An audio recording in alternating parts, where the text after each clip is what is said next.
Então, esta mesa que eu vou coordenar aqui, né? Eu sou Andréia Galvão, da Unicamp. Ela é composta pelos meus colegas José Dari Krain, também na Unicamp, Roberto Veras de Oliveira, da Federal da Paraíba, e Vanessa Patriota da Fonseca, do Ministério Público do Trabalho. Eu vou passar a palavra inicialmente ao Dari, depois ao Roberto, à Vanessa. Eu vou também fazer uma pequena intervenção na mesa, e aí a gente passa a palavra para vocês, tá bom? Vou controlar aqui o tempo, porque como a nossa mesa ela, tem um deadline para acabar, a gente precisa ser bastante rigoroso no uso do tempo, e vou pedir também a atenção dos colegas, que eu vou controlar aqui a fala de cada um para a gente poder dar conta do recado. Bom dia a todos e a todas. É uma alegria estar presente novamente no encontro da BET, encontrar tantas pessoas amigas e que estamos juntos na mesma batalha de continuar estudando o trabalho, resistindo nesse contexto tão adverso que nós vivemos. Eu vou fazer uma apresentação muito telegráfica aqui de uma parte do livro que nós organizamos a partir de uma atividade realizada pela Remir com o Ministério Público do Trabalho no ano passado, e o livro reflete as exposições realizadas nesse encontro com o Ministério Público. As pessoas que participam do livro estão aqui nominadas, estão aqui presentes: o Vitor Filgueiras, a Marilene Teixeira, a Renata Dutra, Andréa Galvão, Roberto Veras, eu e o Clóvis Scherer do Diese, que não pôde estar presente. Tá? Então, nós vamos expressar um pouco a conclusão do resultado de algumas informações que nós conseguimos organizar para fazer um primeiro balanço da reforma trabalhista depois da sua implementação no mercado e nas relações de trabalho, no sindicalismo e nas instituições públicas. Tá? É um trabalho, portanto, desta rede, da Remir, que muitas pessoas aqui participam. Nós vamos falar um pouquinho mais da Remir, no final da mesa, para chamar, inclusive, para uma atividade onde nós queremos fazer uma discussão sobre os próximos passos da Remir, amanhã. Mas nós vamos falar sobre isso depois, para a gente não perder muito tempo na nossa introdução. Tá? A Remir ela foi pensada exatamente como um espaço de articulação de pesquisadores que estão interessados em discutir a questão do trabalho. E foi criado com o objetivo exatamente de acompanhar os impactos da reforma trabalhista. E o nome Remir, que é essa rede de estudos, tem a ver com o significado da palavra, que significa libertar-se, livrar-se, resgatar-se, retirar do cativeiro o povo oprimido. Então, tem um certo sentido mais simbólico também o nome, a palavra Remir, por isso que a gente escolheu esse nome.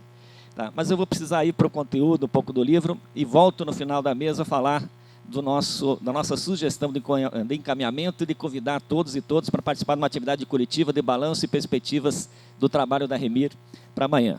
Tá? Então, entrando concretamente no conteúdo, o livro aqui ele tem 7 capítulos escritos, e vou me referir aqui a particularmente 3 capítulos, mas não vou fazer uma apresentação dos capítulos, vou fazer muito mais conclusões gerais de dados a partir dos quais nós organizamos as informações. Tá? Não é uma apresentação por capítulo.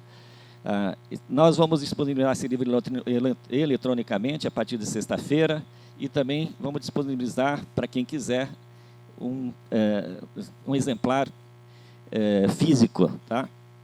Então vamos lá. Primeira questão do livro, que vocês viram o título, é a Reforma Trabalhista no Brasil, Promessas e Verdades. Então, entre as promessas e verdades, o que nós conseguimos identificar a partir do trabalho feito? Primeiro, a reforma trabalhista foi introduzida no Brasil sob a justificativa de que ela seria capaz de impulsionar a criação de emprego, que ela seria capaz de retomar a atividade econômica, que seria capaz de impulsionar um novo ciclo de crescimento do setor privado e seria capaz de formalizar os contratos de trabalho. Tá? E nossa conclusão clara aqui, que nenhuma dessas promessas foram cumpridas. Mas, por outro lado, a reforma trabalhista está proporcionando redução de custos da empresa e aumento da lucratividade da empresa. E, por outro lado, está aumentando a precariedade do trabalho, fragilizando as instituições públicas aqui e o próprio sindicalismo, tá? Que nós vamos abordar o seguinte. Então, primeiro ponto, dizendo, nós todos sabemos aqui, acho que todos que estudam o trabalho e acompanham o cenário nacional, é que a economia continua andando de lado. Então, a reforma trabalhista não impulsionou em nada o nível de atividade econômica do país. Tá? Ou seja, pelo contrário, algumas evidências mostram que a fragilização do próprio mercado de trabalho é um dos empecilhos para uma certa retomada da atividade econômica do país. Então, desse ponto de vista, continuamos com uma atividade econômica muito lenta e o país andando de lado. Assim como os investimentos não se concretizaram, né? Mas a reforma trabalhista afeta negativamente a demanda. Ao afetar negativamente a demanda, também traz perspectivas menos animadoras para a própria recuperação da atividade econômica. Como a Mari apresentou no texto dela, os dados aqui todos do desempenho da economia nesse período mostram claramente um nível de atividade muito baixo que nós temos acompanhado. E a expectativa de crescimento econômico para 2019 é de menos de 1% da economia. Ou seja, essa propaganda de que a reforma seria capaz de proporcionar o crescimento econômico não aconteceu, assim como também não alavancou um novo ciclo de investimentos privados, especialmente a partir da redução do custo do trabalho, no sentido da maior competitividade para as empresas brasileiras, num contexto da abertura econômica, de globalização. Nada disso se verificou. Os dados aqui apresentados, que estão aqui no painel atrás... desculpa, passa adiante. Os dados... Mais um. Está, isso mesmo.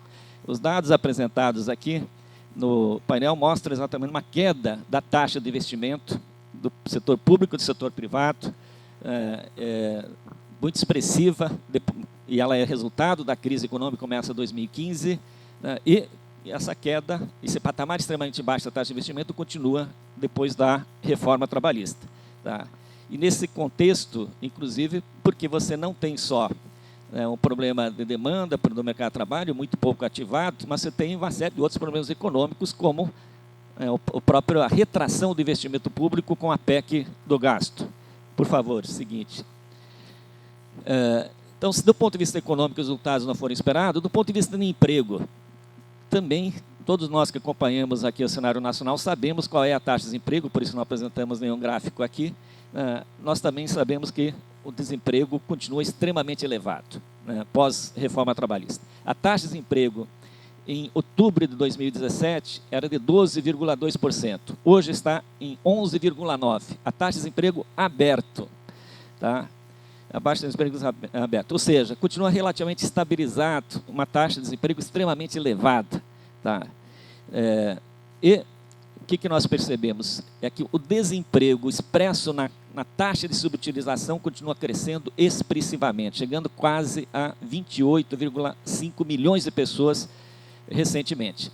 Ou seja, o desemprego aberto continua estável, mas cresceu fortemente a subocupação e cresceu fortemente o desemprego por desalento e as formas de inserção precárias, ou seja, por horas insuficientes.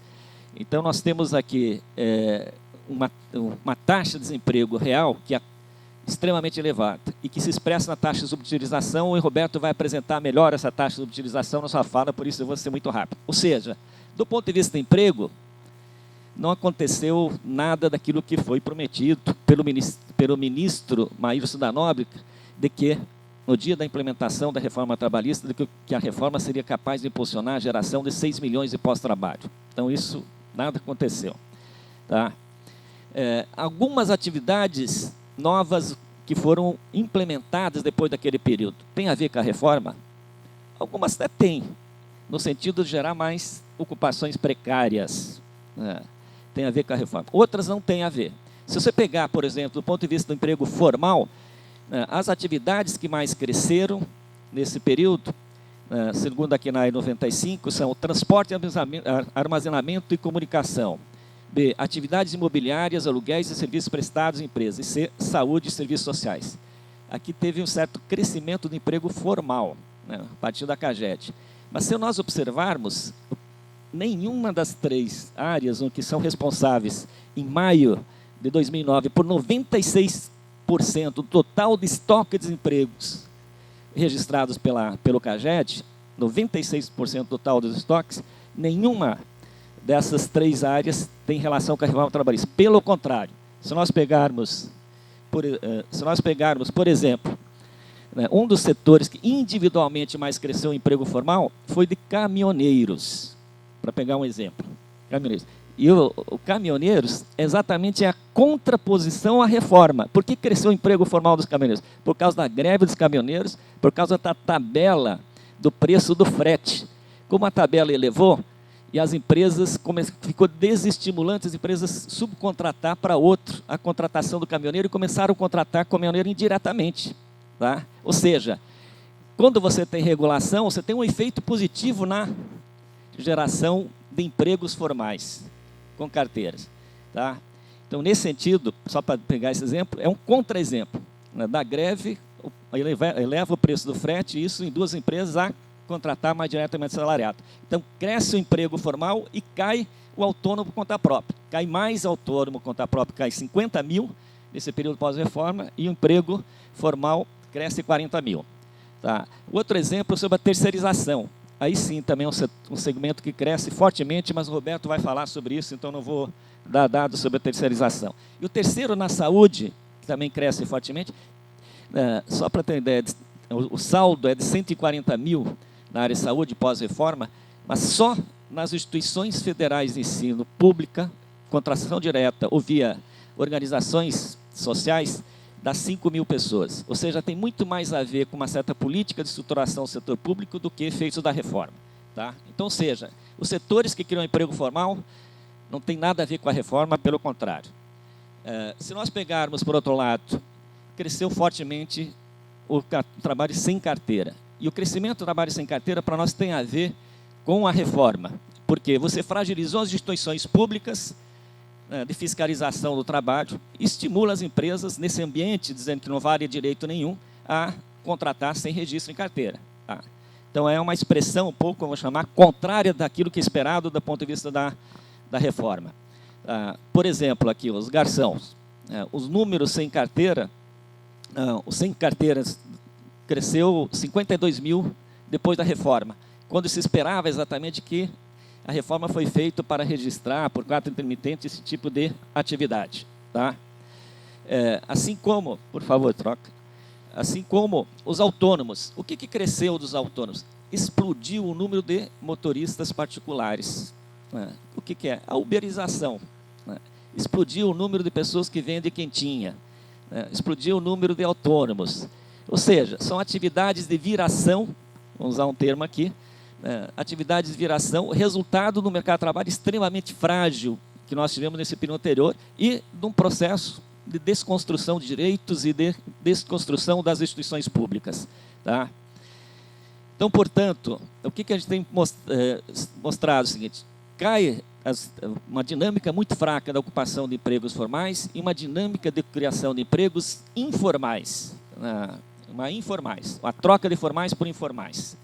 No caso aqui, motoristas particulares, trabalho aqui o Vitor, agora está lá, que está aqui atrás da sala, mostra claramente que caiu fortemente, como está aqui no slide, os empregos de motoristas de carros de passeios registrados. E aumentou fortemente, em quase 800 mil empregos, as ocupações de motoristas autônomos. É Uber.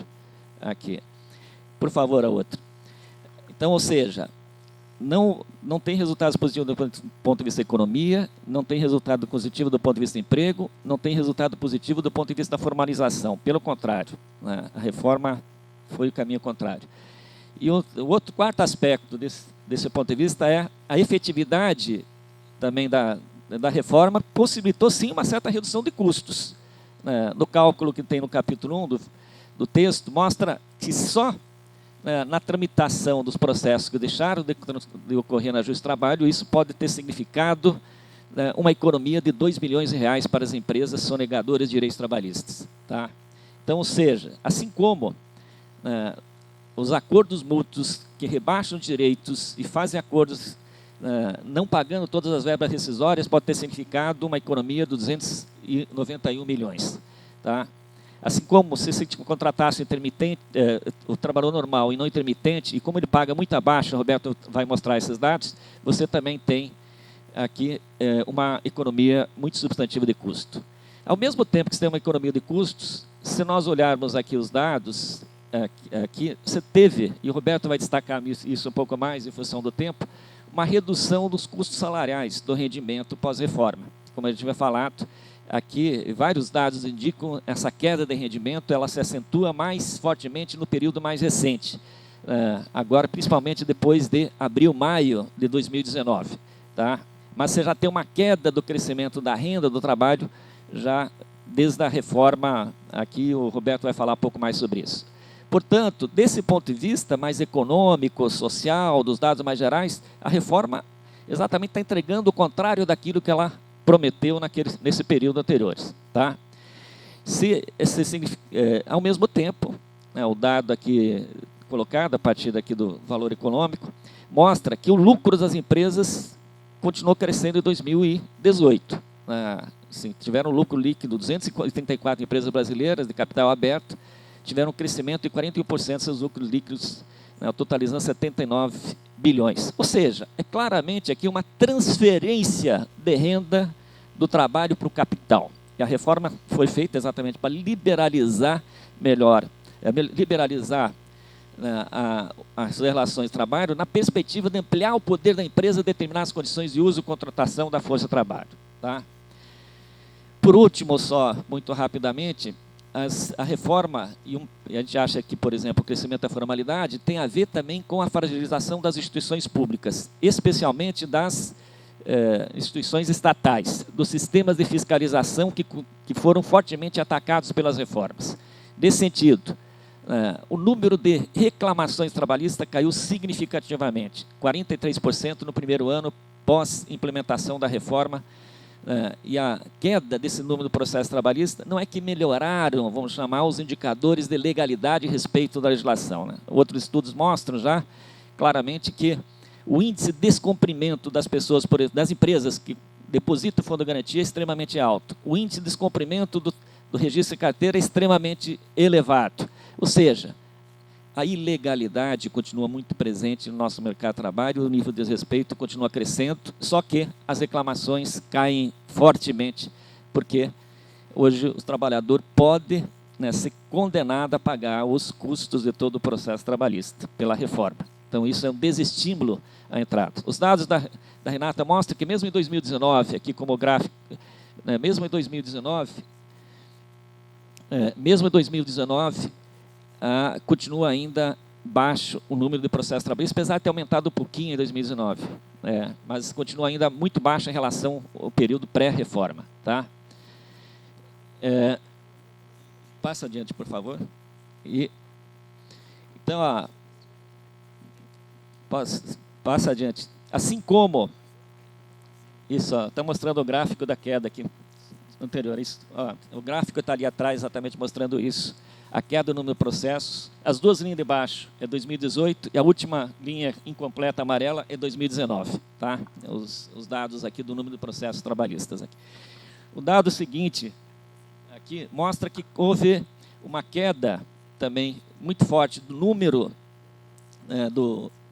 das demandas na Justiça do Trabalho, mas as cláusulas reivindicadas continuam sendo as mesmas, só que 50% menor. Então, continua sendo, o que se demanda da Justiça do Trabalho? Aviso prévio, indenização de 40% do fundo de garantia, a multa, no caso de rescisão do contrato, as férias proporcionais. Tá? Ou seja, as demandas trabalhistas continuam sendo a mesma, só que metade das pessoas estão reclamando o não cumprimento dessas demandas. Tá? Por último, só para a gente terminar, tá? A reforma continua sendo discutida, e tem muitas pessoas que tudo isso, aqui vai ter outras mesas, inclusive, que vai discutir esse aspecto, né, Mag?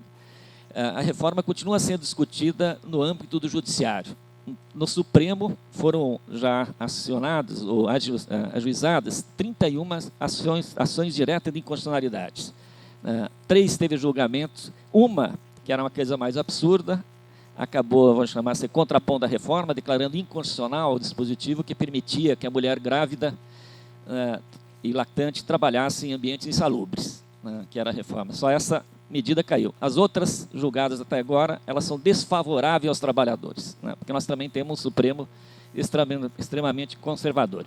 Então, portanto, aqui, eu sei que foi muito telegráfico, tem muitos dados no livro, depois a gente fala um pouquinho mais da Remir e convidar vocês para uma atividade que a gente quer fazer amanhã, tá? Mas encerro aqui para passando, que o meu tempo já passou, para dar um balanço inicial do resultado da reforma trabalhista agora. Obrigado.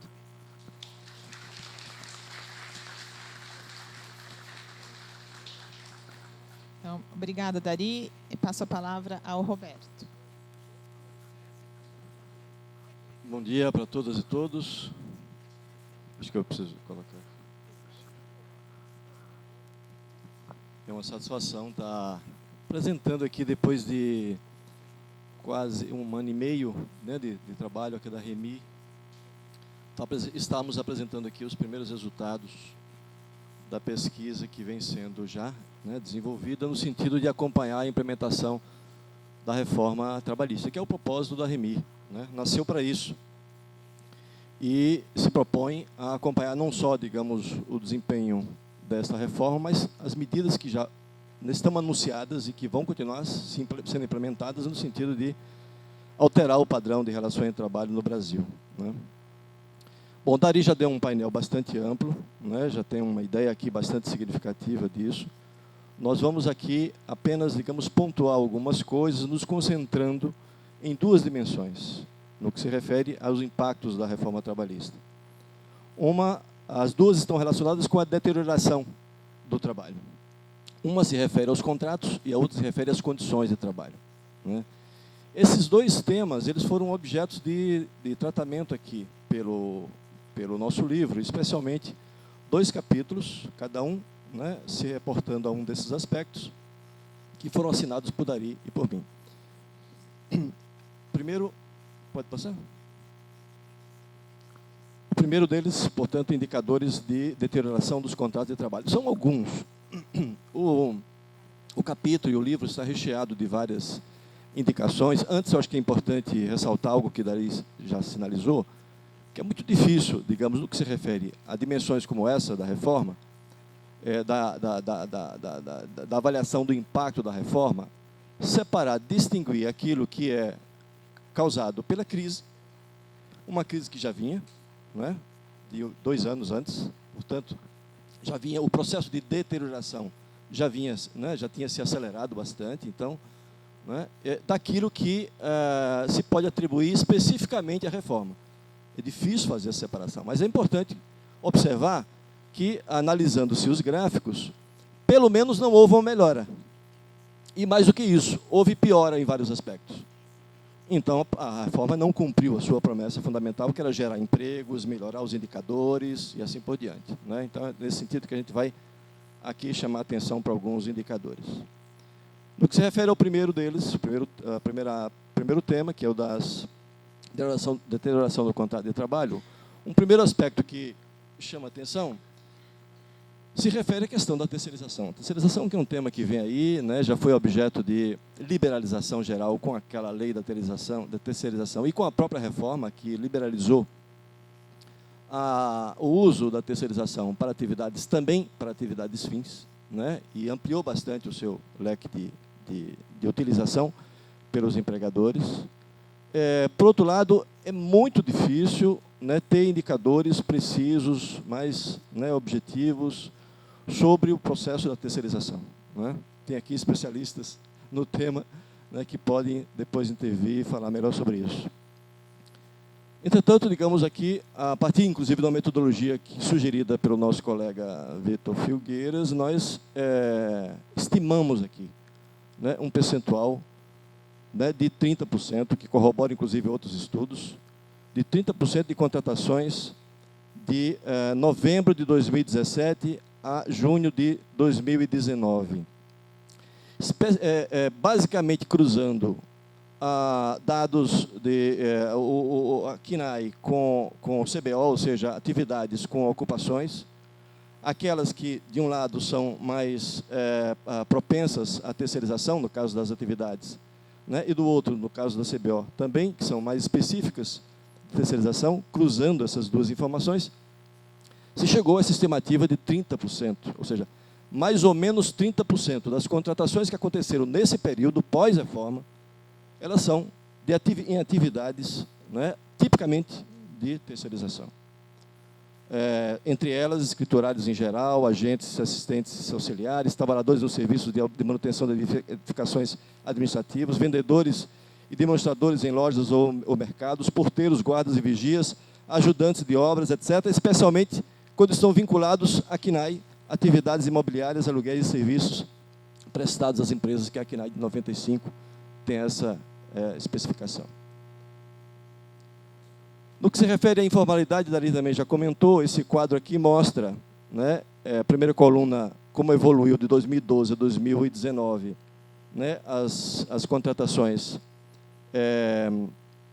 formais. Na segunda coluna, as informais. O que estamos chamando aqui de informais está especificado ali, né? Empregadores sem carteira, trabalhadores domésticos sem carteira, trabalhadores por conta própria e trabalhadores familiares auxiliares. Como se vê, né, na penúltima linha, ou seja, do primeiro trimestre de 2012 ao primeiro trimestre de 2019, né, isso aqui são dados da PNADES, contínua, né, nota-se que os formais já estavam caindo, né, e os informais já estavam crescendo. Entretanto, né, no ano seguinte, ou seja, no período de um ano, isso aqui são 2012 a 2019, são 7 anos. Cresceu 8,2%. Em 2 anos, 2,6%. Ou seja, acelerou o crescimento da informalidade, né? Dari também se referiu à taxa de subutilização, que cada vez mais tem sido usada como indicador de desemprego muito mais eficaz do que a taxa de desocupação, né? E a subutilização é composta, né, de desocupação, né, de subutilização por hora trabalhada, insuficiência de horas trabalhadas e por força de trabalho potencial. Nota-se, por esse gráfico, que em todos os casos, os 3 casos, né, tanto cresceu a taxa de desocupação, embora ela tenha crescido e tenha se estabilizado no patamar, né, tem se mantido mais ou menos estável, variando um pouco, mas num patamar muito elevado, em comparação com o período anterior, né. Isso aconteceu também no caso da taxa de desocupados, né, que, entretanto, aumentou, né, tem aumentado, e a força de trabalho potencial. De modo que a taxa de subutilização já chegou no primeiro trimestre de 2019, se a gente tomar o período mais baixo aqui, o primeiro trimestre de 2014, ela estava em 16%, e ela agora está em 28,3%. É um crescimento fantástico, né? No que se refere ao trabalhador por conta própria, também aqui o peso, né, tem aumentado, ou seja, tem aumentado o percentual da participação de trabalhador por conta própria no conjunto, né, das ocupações. Nesse gráfico em particular, nós vamos observar que isso se deveu especialmente a alguns setores, né?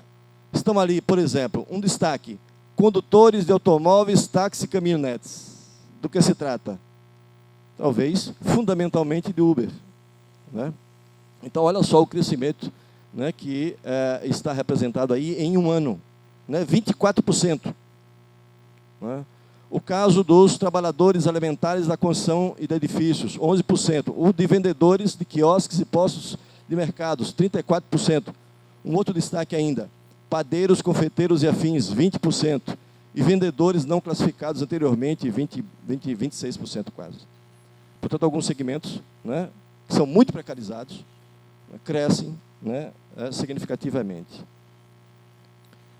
Um outro segmento aqui dos contratos, né, que ganha destaque com a reforma se refere aos contratos atípicos, né? Alguns deles eles foram introduzidos, é o caso do trabalho intermitente, foram introduzidos pela reforma, embora existisse na prática, não era legal, era completamente estranho a legislação. O trabalho por tempo parcial era já, né, presente, mas ele foi ampliado, né, as suas possibilidades, home office e assim por diante. Então, são várias formas de contrato que ou foram introduzidos, ou foram reeditados no sentido de serem ampliados, ou estão sendo estimulados na prática pela reforma. Ou seja, a simples aprovação da reforma, a implementação da reforma, né, produz esse tipo de efeito também, né? E cada um tomado individualmente, a gente observando cada um deles, no livro a gente fez isso, não vamos mostrar aqui, por falta de tempo. Cada um tomado individualmente, a incidência ainda é muito pouco expressiva no conjunto das admissões, mas indicam tendência de crescimento. Aqui, 2 observações a serem, 2 destaques importantes a serem feitos. O primeiro é o fato da incidência ainda ser pequena. E, evidentemente, digamos, a hipótese mais forte no que se refere a isso é o fato de que essas novas modalidades, elas concorrem com a informalidade. Num país como o Brasil, e num contexto como o nosso, evidentemente, né, que a opção, né, do empregador pela informalidade sempre foi e continuará sendo no sentido, né, de formas de contratação precária, né, a informalidade do que formas outras, mesmo que sejam muito precárias, mas formais. Né? Entretanto, é preciso que se observe que, apesar de baixo, né, eles tendem, em geral, a crescer. O destaque principal que cabe é o caso do trabalho intermitente, que, apesar de representar, no conjunto das admissões do período, novembro de 2017 a junho de 2019, apenas 0,5% do total das admissões já representa 20% do saldo. Né? Ou seja, se a rotatividade é muito presente, né, no mercado de trabalho brasileiro, de maneira que as pessoas são contratadas e demitidas, né, e o saldo normalmente fica muito baixo. Neste caso, ela é retida porque ninguém vai demitir um trabalhador intermitente. Não precisa. Ele está lá à disposição, sem custo. Né? Então, evidentemente, que essa é a explicação para essa situação. Esse é apenas um gráfico para mostrar a tendência de crescimento, no caso do trabalho intermitente, tá certo? Né? Pelos dados do CAGED, nós observamos que, tanto do ponto de vista das admissões como do ponto de vista do saldo, né, ele segue uma tendência crescente. E, no ultíssimo período aí, nos últimos 2 meses, crescimento bem vertiginoso. Vamos ver o que vai acontecer na sequência, se essa tendência vai, né, se manter assim ou se ela vai oscilando, crescendo, mas oscilando. Bom, no que se refere... Opa, 5 minutos. Então, vou acelerar aqui. No que se refere à segunda parte, ou seja, esse é o primeiro, né, o primeiro tema que a gente tratou em um primeiro capítulo, e o segundo capítulo nos detivemos mais sobre a questão da deterioração das condições de trabalho. Alguns itens aqui, vamos só destacar. Remuneração, pode passar? Pode passar, por favor. Isso. No que se refere à remuneração do trabalho, né? Dari já adiantou muito aqui, né? Então, o rendimento médio do trabalho apresentou tendência decrescente após a reforma. A partir de abril de 2019, a queda real no valor do rendimento médio, as novas modalidades de contratação, todas aquelas que já me referi, né, tendem a apresentar rendimentos médios bem inferiores, né, aos anteriores. Os resultados das negociações salariais em 2019 são os piores da série histórica do Diese, desde 96. Avanço na remuneração variável, né? A desigualdade social apresenta a tendência da elevação sistemática, saiu pesquisa recente sobre isso, inclusive. Né? Aqui um gráfico que mostra a variação interanual da média móvel dos últimos 12 meses do salário real médio dos admitidos pelo CAGED, né? Mostrando, né, que depois da reforma tem uma queda acentuada. Aqui, no que se refere especificamente ao caso do trabalho intermitente, vocês notam, essas aqui são as ocupações, né, mais acionadas no trabalho intermitente. Né? Se não me engano, aqui tem aqui umas 10, 12. Essas são as mais. Né? E observem, comparando a média salarial, né, do trabalho intermitente, daquela situação de contrato intermitente, e a outra, né, no geral, na média geral da contratação, para cada uma dessas ocupações, as diferenças são bem importantes. Ou seja, né, a opção por trabalho intermitente é uma opção clara, né, por uma remuneração muito mais baixa. Notem que apenas um dos segmentos desse conjunto aí de 10, 12, vigilantes e guardas de segurança, o salário do intermitente, considerado aqui pelo CAGED, né, seria superior, ou pouco superior ao salário mínimo. Todos os outros estão abaixo do salário mínimo. No que se refere à jornada de trabalho, estou concluindo aqui, o tempo de trabalho se tornou um dos principais temas de disputa das negociações coletivas. Isso é uma coisa muito importante. Né? Jornada é uma maneira de precarização, né?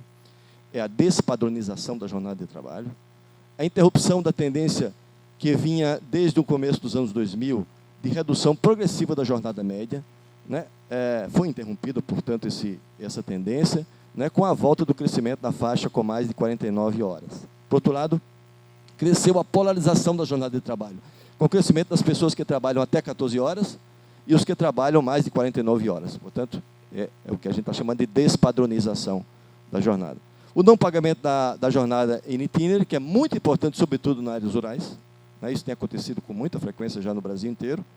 Ampliação da despadronização da jornada oficial, né? Por último, proteção social. A reforma afeta duplamente a Seguridade, maior dificuldade de parcela dos trabalhadores conseguirem preencher os requisitos, né, pelas condições que estão dadas no mercado de trabalho, comprometimento da arrecadação pública, por consequência disso, queda da contribuição previdenciária entre os ocupados de 65,7% para 63,6% do total no período de 2016 a 2019. No primeiro ano, após a reforma, a queda foi de 0,3%, portanto, tendência de queda, né, com a reforma. Contudo, observa-se a estratégia de assegurar, por parte dos trabalhadores precarizados, de assegurar o benefício mesmo na precariedade, né, quando se resistam o crescimento, né, da incidência da contribuição nos sem carteira e nos autônomos. Obrigado.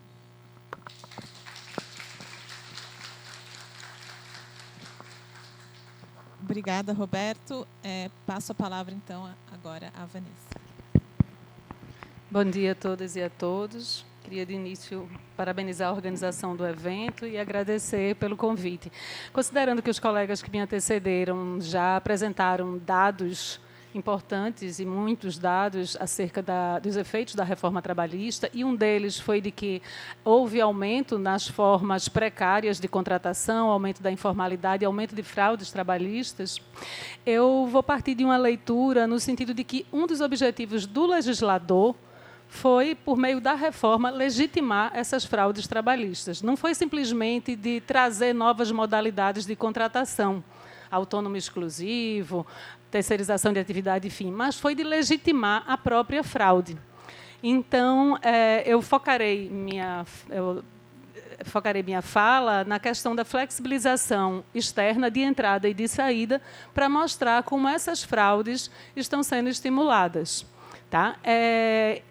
Quanto à flexibilização externa de entrada, né, através do contrato de trabalho intermitente, da figura do trabalhador autônomo que trabalha ainda continuamente e com exclusividade para a empresa, né, o autônomo exclusivo e contínuo, da terceirização de atividade fim, trabalho em tempo parcial, contratação de trabalhador como pessoa jurídica, a gente já viu que não tem levado ao aumento à geração de emprego defendida, os 6 milhões que alardeava o governo, mas simplesmente a substituição de relações de trabalho protegidas por postos de trabalho precários. Então, eu queria focar em 3 dessas formas de contratação: a terceirização de atividade fim, a pejotização e o autônomo exclusivo, para mostrar como a fraude está sendo estimulada após a reforma. Em relação à terceirização, o contrato de prestação de serviços, né, em que pese a Lei 13.429, de março de 2017, tivesse vindo com a ideia de que os seus defensores diziam isso, que ela tinha vindo para trazer a terceirização sem limites, aquela que poderia acontecer tanto em atividade meio quanto em atividade fim, isso não ocorreu. A lei foi votada e aprovada de uma forma tão assodada que os próprios defensores da lei não perceberam que o texto aprovado não trazia terceirização de atividade fim. Tanto é que 3 meses depois vem a lei da reforma trabalhista, 3.467, que textualmente diz que é possível a terceirização em atividade principal da tomadora de serviços.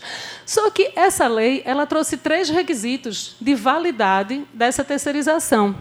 E é praticamente impossível que esses 3 requisitos de validade sejam observados na terceirização de atividade fim. O que vai acontecer é que vai terceirizar na atividade fim, mas de modo fraudulento, sem respeitar esses 3 requisitos. Vamos entender isso.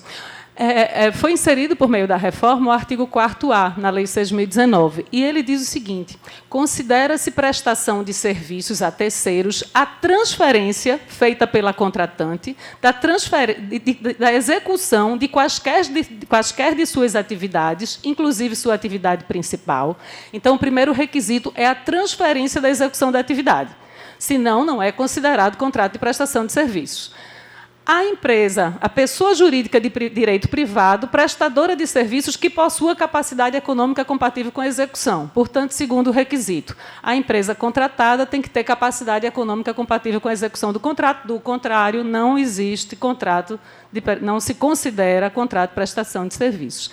E no parágrafo 1º, ele diz que a empresa prestadora de serviços contrata, remunera e dirige o trabalho realizado pelos seus trabalhadores. Portanto, terceiro requisito, autonomia da contratada. Agora, eu quero entender como é que, numa atividade fim, a contratada vai ter autonomia para dizer onde, como, de que forma o serviço vai ser realizado. Vai ter discricionariedade para realizar os serviços. Eu quero entender como é que, numa atividade fim, vai haver transferência da execução da atividade por parte da contratante para a contratada. A contratante vai abrir mão da execução da sua atividade e de dizer como essa atividade vai ser executada. Né? A gente pensa, por exemplo, uma fábrica de papel. Eu vou vou instalar uma fábrica de papel. Eu peguei um empréstimo, implementei o Parque Fabril, comprei equipamentos, investi em publicidade, fiz tudo. E eu quero ter um refeitório para fornecer refeição para os meus empregados. Eu não constituí minha empresa para fornecer refeição, eu não sei como fazer refeição, eu contrato uma terceirizada que vai fornecer refeição. De fato, essa terceirizada vai dizer quantos fogões vai ter, quantas geladeiras, quantos freezers, quantos auxiliares de cozinha, quantos cozinheiros, quais os fornecedores que ela vai contratar. Isso é uma terceirização, uma legítima terceirização. Mas diferente seria se eu, dona da fábrica de papel, resolver contratar trabalhadores para a minha linha de produção. Nenhum empresário em sã consciência vai contratar as pessoas para trabalhar na sua linha de produção sem poder dizer como é que esse trabalho vai ser realizado, sob pena de pôr em xeque a própria sobrevivência da empresa. Eu não vou montar o Parque Fabril, pegar empréstimo, montar equipamento, investir em publicidade, depois virar para a empresa contratada e dizer contratada está aí, agora você dirige o trabalho dos seus empregados. Eu vou, ainda que indiretamente, por meio de um manual de procedimentos, de códigos de conduta, do treinamento do encarregado da terceirizada para ele repassar as ordens para os demais, continuar dando as ordens. E é importante a gente entender que o conceito de subordinação ele evoluiu ao longo da história a partir das próprias modificações nas formas de produção. Se em um determinado momento a gente tinha aqueles trabalhadores concentrados dentro da fábrica, com a jornada comum, recebendo ordens diretas do empregador do preposto, a subordinação clássica, essa subordinação clássica não dava para atender o trabalhador em domicílio, o trabalhador externo, que não estava recebendo ordem direta, mas estava seguindo o manual de procedimentos. Então, veio aí o conceito de subordinação estrutural, do trabalhador dentro da dinâmica estrutural da empresa contratante. E hoje a gente já tem até o conceito de subordinação cibernética, aquela subordinação que ocorre por meio de programação algorítmica, que é o que acontece no caso da Uber, do iFood, todos esses trabalhadores que estão trabalhando no trabalho on demand por aplicativo. E a nossa legislação ela não limita a subordinação ao conceito de subordinação clássica.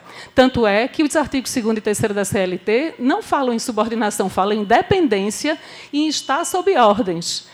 E o próprio parágrafo único do artigo 6º da CLT, além de aceitar a subordinação estrutural, aceita a subordinação cibernética, porque ele diz que os meios telemáticos e informatizados de comando, controle e supervisão se equiparam para fins de subordinação aos meios diretos de comando.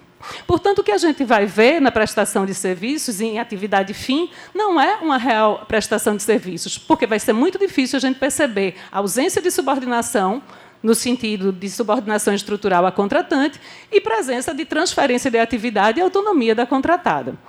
O mesmo aconteceu em relação à figura do autônomo, também uma tentativa de legitimar a fraude.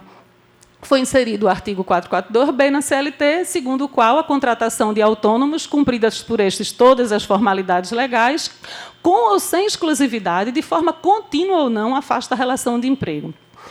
Ora, é muito difícil que um trabalhador autônomo, que é aquele que trabalha com discricionariedade, que diz como, onde, de que forma seu trabalho vai ser realizado, que impõe o preço, que isso possa acontecer quando ele tem dependência econômica ou empresa, porque ele só trabalha para ela, ele está inserido na dinâmica dessa empresa. Então, é muito provável também que aí a gente encontre uma fraude à relação de emprego.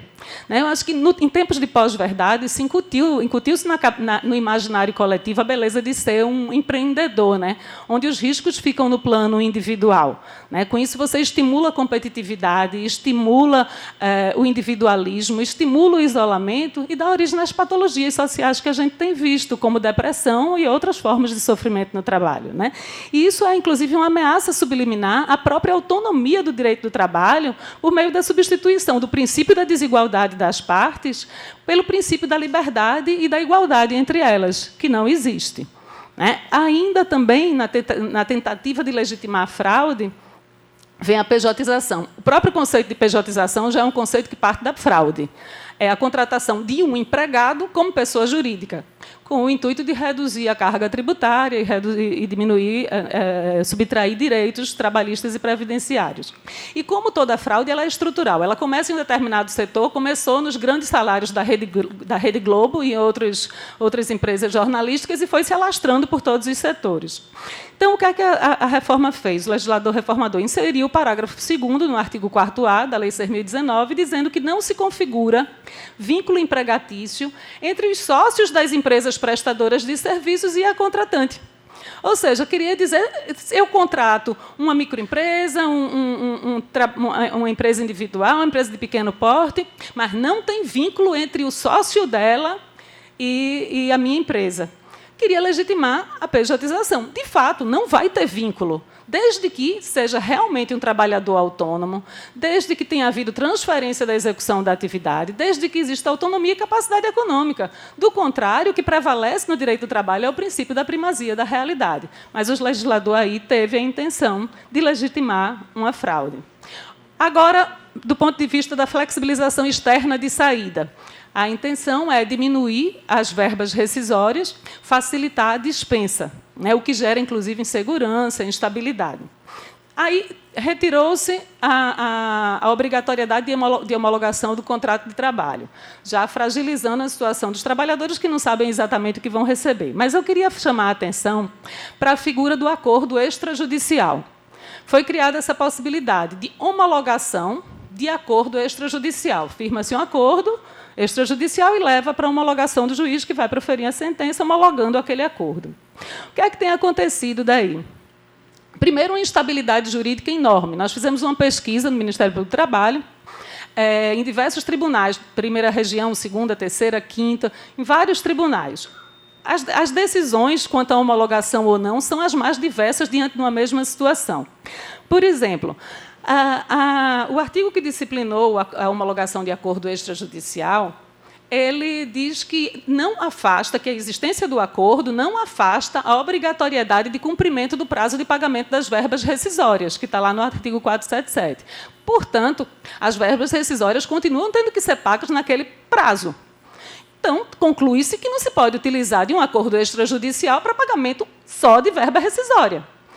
E, no entanto, estão sendo homologados na Justiça acordos que se limitam ao pagamento da verba rescisória. Portanto, não há controvérsia. Acordo ele só existe quando existe divergência entre as partes. E aí precisa haver concessões mútuas e uma transação. E essa transação, a homologação dessa transação, que vai ser levada ao judiciário. Se não existe, se as verbas são incontroversas, se todo mundo sabe o que é devido, só está adiando o pagamento, não é nem para o judiciário homologar, é um pedido juridicamente impossível. E, no entanto, a gente vê juiz não homologando, porque se trata apenas de pagamento de verbas rescisórias, e juiz homologando. A gente vê, estou terminando. A gente vê também juízes que exigem que as parcelas estejam discriminadas, as parcelas que estão sendo homologadas pelo acordo, e juízes que dão quitação geral do contrato. Você dá quitação geral e pode o trabalhador, depois de um tempo, descobrir uma doença que foi decorrente do trabalho. Como é que ele vai dar quitação geral do contrato? Tem que ser quitação geral das parcelas. Então, isso está gerando o maior problema de divergência e de instabilidade jurídica. Então, para concluir, aí, em função do tempo, eu queria dizer que, em um contexto de desemprego estrutural e de concentração de renda nas mãos de poucos, em vez de se iniciar um processo de reconfiguração de um Estado de justiça social, o legislador reformador optou por manter-se fiel ao grande capital e vilipendiar os direitos trabalhistas. Então, aos juristas cabe afastar-se do senso comum teórico e encontrar mecanismos hermenêuticos para superar essas antinomias e essas inconstitucionalidades da reforma. Né? Então, deve-se partir dos princípios do direito do trabalho, em especial do princípio da proteção, repaginado pelo princípio da proteção social, que anda lado a lado com o princípio da proibição do retrocesso social, e, no âmbito do direito processual do trabalho, partir do princípio da desigualdade das partes. E buscar ainda superar a doutrina clássica, que, em termos gnoseológicos, elegeu o trabalho subordinado como seu objeto, e optar por abrir o leque, o guarda-chuva da justiça do trabalho, para abarcar outros tipos de relação. Não que o trabalho subordinado não precise ser protegido, precisa ser ainda mais, inclusive quando ele está sendo mascarado por outras relações. Né? Mas ampliar o leque. E, mais do que isso, devem ser retomadas as lutas emancipatórias sindicais para que se possa superar esse próprio sistema que só se mantém com a exploração do trabalho humano. Então, eu queria, para concluir, trazer um pensamento, aí, um pensador, que diz que, na vida, ao contrário do xadrez, o jogo continua após o xeque-mate. Né?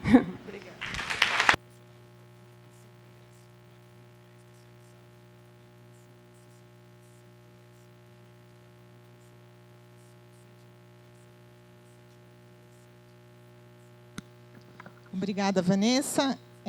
Eu vou, então, aqui apresentar algumas considerações sobre a questão sindical e a negociação coletiva, dizendo inicialmente que este é um trabalho coletivo que envolveu muita gente que está aqui na sala. Né? Não vou nomear todo mundo, porque teve gente que participou da aplicação de uma enquete que foi utilizada aqui no artigo que está publicado no livro. Teve gente que ajudou na sistematização dos dados, então, muita gente envolvida.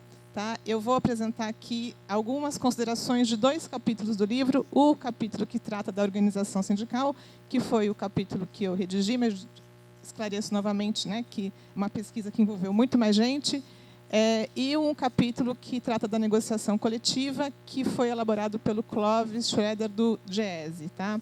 Então, eu vou dizer aqui quais são as questões das quais a gente partiu e já também adiantar as conclusões às quais a gente chegou, no que se refere a esses 2 temas. Né?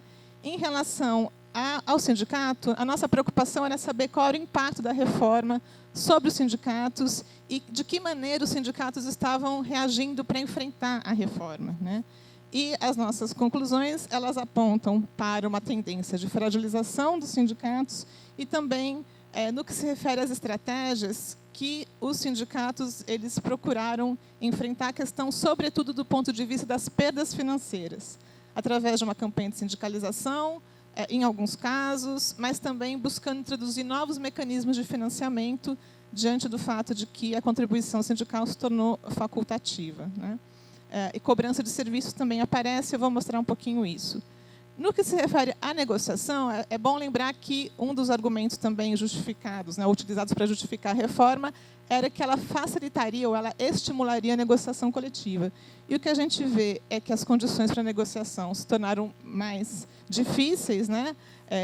Tem sido bastante complicado para os sindicatos celebrar as negociações, então tem tido muito impasse no processo de negociação, e também é uma tentativa muito grande por parte do patronato de introduzir na negociação coletiva as medidas que foram aprovadas pela reforma. As fontes que a gente utilizou para esses 2 capítulos, uma delas é essa pesquisa sindical que a Remir elaborou e realizou coletivamente, a qual eu me referi. Foi uma pesquisa feita com 94 dirigentes sindicais, depois eu posso dar alguns esclarecimentos, se for o caso, mas se não, está aqui no texto. Nós usamos também o sistema mediador do extinto Ministério do Trabalho. Né? Uma pesquisa que o GESE também conduziu com a CUT, com sindicatos filiados à CUT do setor privado, e dados da imprensa. Tá? Pode passar. Em relação à posição dos dirigentes frente à reforma, a gente não encontrou nenhuma novidade aí, a maioria é abertamente contrária à reforma e defende a sua revogação. Né? Agora, a gente encontrou algumas coisas interessantes, porque, em relação ao fim do imposto, que é uma questão bastante controversa, né, e a prevalência do negociado sobre o legislado, que a reforma introduziu, Alguns dirigentes consideram que esses dois aspectos são positivos. São positivos porque estimulariam uma readequação do movimento sindical ou porque estimulariam a negociação coletiva vista como algo importante para uma parcela dos dirigentes, né?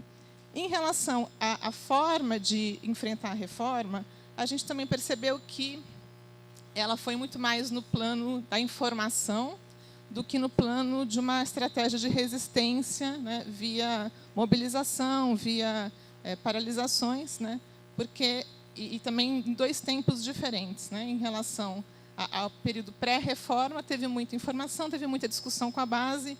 No período de tramitação da reforma, a gente percebeu que os dirigentes disseram que, né, participaram pouco de greves e de paralisações.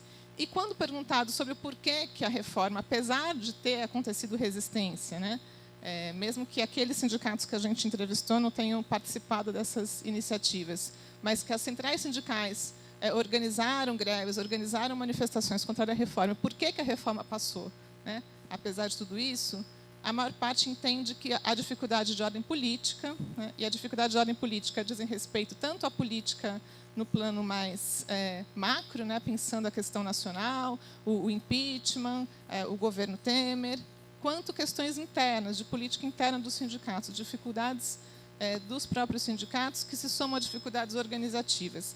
É interessante que questões de ordem material aparecem menos aí, né? Apenas 9% dos entrevistados disseram que havia aqui problemas de ordem material. Em relação à prevalência do negociado sobre o legislado, eu vou destacar aqui esse gráfico, porque, embora também a maior parte seja contrária à prevalência, né, tem uma parte significativa, eu entendo, que entende que, dependendo do tema, é possível haver a prevalência do negociado sobre o legislado, e uma parte, inclusive, se diz a favor, porque entende que consegue negociar condições mais vantajosas do que a lei. Então, eu acho que esse dado é significativo, porque mostra de que forma essa questão chegou nos sindicatos, né, e de que maneira há uma certa aderência, uma adesão dos dirigentes em relação a essa questão, de que a negociação ela pode melhorar as condições dos trabalhadores que eles representam, né? Em relação à organização sindical, né, um dos elementos da reforma permite a criação de comissões nas empresas, comissões independentes dos sindicatos. Essa seria uma possibilidade, né, na visão dos dirigentes, para enfraquecer os sindicatos, mas a gente viu que tem pouca iniciativa ainda nesse sentido, as empresas têm recorrido pouco à criação dessas comissões, né, seja porque há oposição dos sindicatos, seja porque elas não precisam, se a ideia é fragilizar ainda mais os sindicatos por intermédio dessas comissões, elas não precisam disso, as condições já estão bastante desfavoráveis aos sindicatos. E, em relação à negociação, observamos uma pressão muito grande das empresas para que as convenções coletivas firmadas em 2018 e 2019 sejam rebaixadas em relação às convenções e acordos anteriores, né? A maior parte dos entrevistados disse que sofreu muita pressão e que, mesmo que tenha havido resistência da parte dos sindicatos para poder para aceitar aquelas cláusulas, né, consagradas pela reforma, as empresas estão implementando essas cláusulas independentemente da negociação, elas estão implementando unilateralmente, né? Então, no caso aí de 54% dos entrevistados. Isso tudo são dados dessa pesquisa da Remir. O que o mediador acrescenta em relação a essas informações que eu já passei aqui, né? Primeiro, houve uma redução no total de instrumentos negociados. Ou seja, a ideia de que a reforma estimularia a negociação também é uma promessa aí, né, não cumprida, porque o que a gente teve foi uma queda nos contratos coletivos, uma queda maior nos acordos do que nas convenções, o que significa também que essa ideia de que a reforma estimularia a descentralização da negociação coletiva ainda não se verificou. Pode passar. Em relação aos temas de negociação, né, a gente viu também que a reforma ela legaliza, né, a Vanessa falou, legaliza a fraude, né, legaliza coisas que os sindicatos também já negociavam antes da reforma, por exemplo, a jornada 12 por 36. Né, esses temas que a reforma legaliza e que a gente vai mostrando que muitos deles já vinham sendo praticados antes, né? Eles aparecem muito na pauta patronal, na pauta que as empresas apresentam, né, os sindicatos patronais apresentam no processo de negociação, mas as formas de contratação sobre as quais o Roberto falou, né, aparecem pouco na negociação, né? O que predomina nos acordos, nas convenções que foram celebrados, são questões relativas ao tempo de trabalho, né? O Roberto também mencionou isso, a questão da flexibilização da jornada, principalmente banco de horas e jornada 12/36. Tá? É possível também constatar que há um sucesso, quer dizer, apesar da resistência, há um sucesso parcial dessa ofensiva patronal, porque alguns temas têm sido, sim, implementados, né? Alguns unilateralmente pelas empresas, mas alguns têm sido absorvidos pela pauta de negociação. E um outro aspecto importante é que há uma redução nas homologações acompanhadas pelos sindicatos, que também é um outro elemento aqui da reforma e que indica essa fragilização das organizações sindicais. No que se refere ao financiamento, né, eu disse que as estratégias elas se concentram principalmente na questão financeira.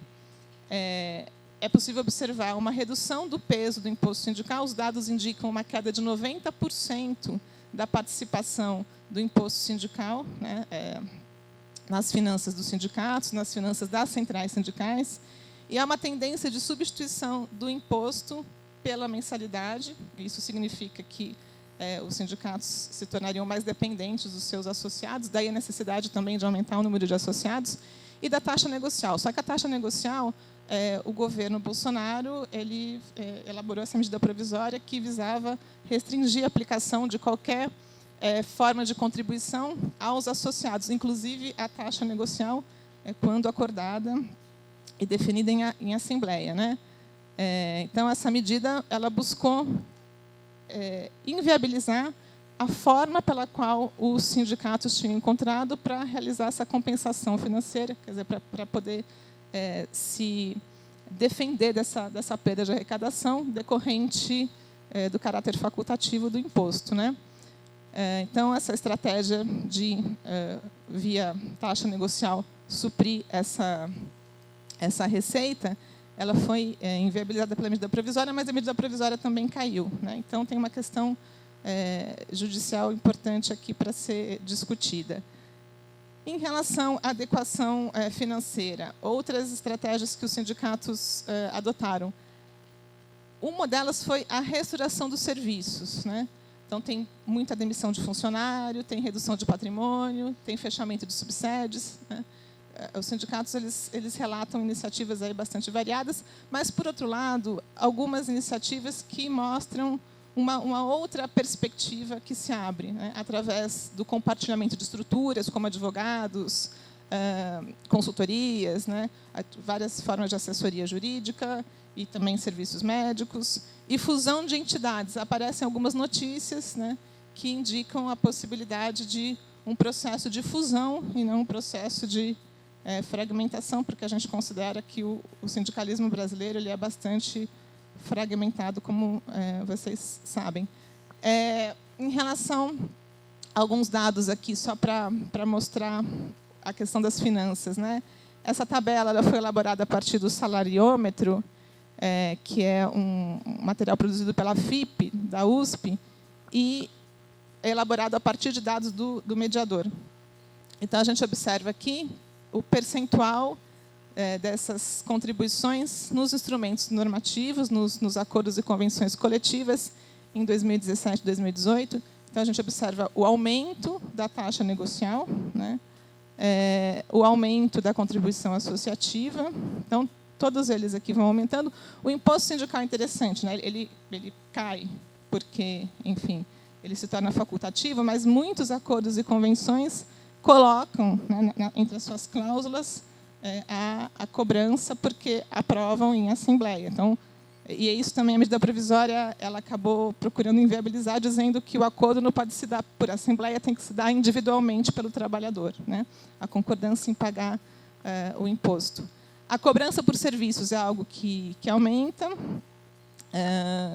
Enfim, e a gente vê aqui em 2017 e 2018 a redução, né, de 45 mil para 30 mil instrumentos normativos, tá, depositados no mediador.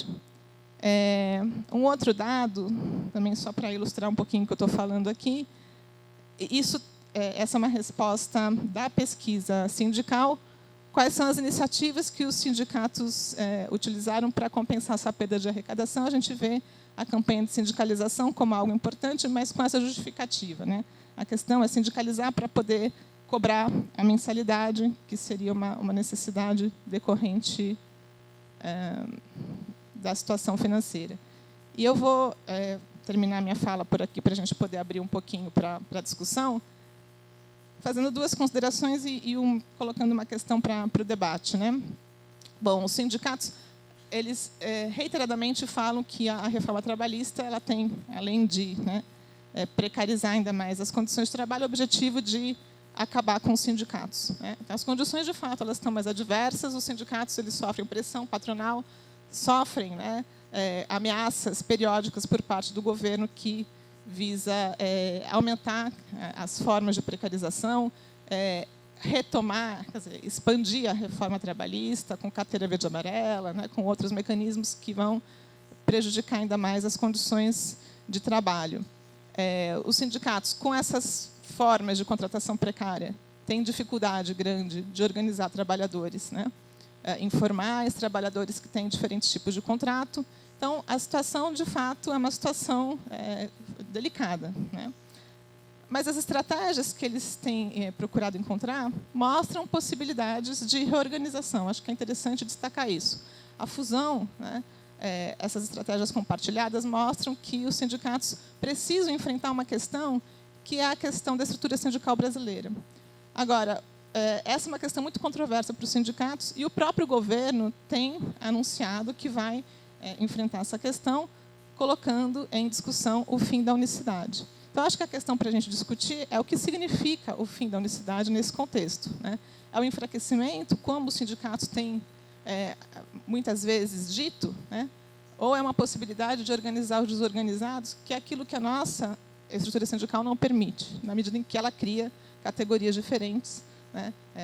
Categorias profissionais diferentes que não são organizados pelos mesmos sindicatos e, em muitos casos, são inalcançáveis pelos nossos sindicatos, porque os sindicatos contavam com um padrão de estrutura que lhes permitia sobreviver, independentemente de organizar esses setores. Então, acho que é essa questão que eu queria deixar aqui para a nossa discussão. Bom, obrigada. A gente vai passar, então, aqui para intervenções de vocês.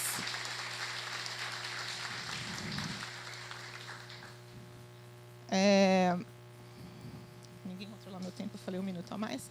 A gente vai aceitar, acho que 5 intervenções da plateia para poder fazer uma retomada aqui e concluir dentro de meia hora. Pode ser? A gente pode ir até 10h15. A outra mesa começa às 10h30, a gente definiu aqui de ir até 10h15. Tá? Então, quem quiser se manifestar, por favor, levante a mão. Uma aqui. Quem mais? Por enquanto, temos uma. Como está sendo gravada a mesa, acho que é interessante que a fala seja feita no microfone. Se você puder vir aqui para falar.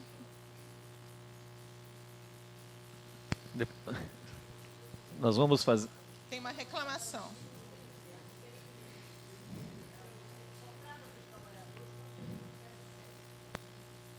Não, nós temos aqui. No livro tem. É que a gente não conseguiu falar sobre todos os aspectos. Tá bom. Tá bom.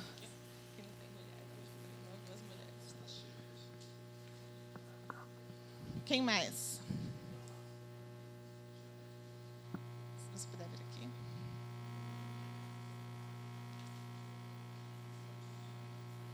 Sim, pode falar.